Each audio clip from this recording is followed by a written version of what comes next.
গতকাল সম্পন্ন হয়েছে রানাঘাট দক্ষিণ বিধানসভা কেন্দ্রের উপনির্বাচন। আর এই উপনির্বাচনের একাধিক বিজেপি কর্মী সমর্থক এবং বুথ এজেন্টদের মারধর এবং মৃত্যুর হুমকি দেওয়ার অভিযোগ তৃণমূলের বিরুদ্ধে।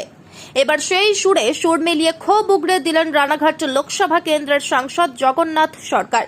এদিন সংবাদ মাধ্যমের মুখোমুখি হয়ে রাজ্যের পুলিশ প্রশাসন এবং তৃণমূলের ওপর ক্ষোভ উগড়ে দিয়ে জানান, তৃণমূল কংগ্রেস সন্ত্রাস এবং মারামারির রাজনীতি বেছে নিয়েছে।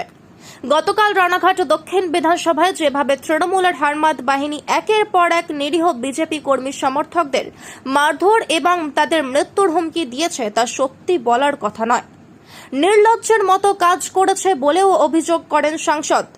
আগামী দিনে এইভাবে যদি পুলিশ প্রশাসন কাজ করে তাহলে ভবিষ্যৎ অন্ধকার হলেই মতো জগন্নাথ বাবুর। তবে রাজ্যের পুলিশকে সামনে রেখে তৃণমূলের হারমাদ বাহিনী দেদার ছাপ্পা ভোট করিয়েছে বলেও অভিযোগ তুলেছেন রানাঘাট লোকসভা কেন্দ্রের সাংসদ জগন্নাথ সরকার।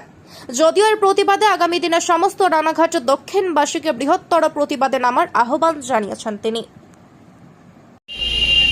রানাঘাট বিধানসভার রানাঘাট দক্ষিণের যে উপনির্বাচন, সেই উপনির্বাচনে তৃণমূল যে কতটা নির্লজ্জভাবে সাধারণ নিরপরাধ ভারতীয় জনতা পার্টির কর্মী সমর্থকদের উপর সারা রাত ধরে অত্যাচার চালায়, তাতে আমার পক্ষ থেকে বারবার থানায় ফোন করাতেও কোনো পুলিশ প্রশাসন তার ফোন ধরে না, এবং আমরা হোয়াটসঅ্যাপে কল করাতেও দেখতে পাচ্ছে তাতেও ফোন ধরেনি।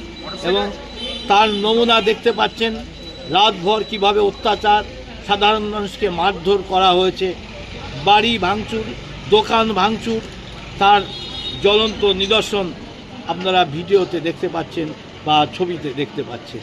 এই অবস্থায় বাংলার কতদিন এইভাবে চলবে? পরের দিন ভোটে তারা যেভাবে পুলিশকে গার্ড দিয়ে ক্রিমিনালের নেতৃত্বে গিয়ে বুথে বুথে গিয়ে ছাপ্পা মেরেছে, সে দৃশ্য অকল্পনীয়। তাই এইভাবে মমতা ব্যানার্জি বাংলার ভবিষ্যৎ, বাঙালির ভবিষ্যৎ সর্বনাশা নীতি নিয়ে চলছেন এবং সকলেরই ভবিষ্যৎ আগামী দিন অন্ধকার হবে। তাই প্রতিবাদে সকলকে সামিল হওয়ার জন্য, গর্জে ওঠার জন্য আবেদন রাখছি।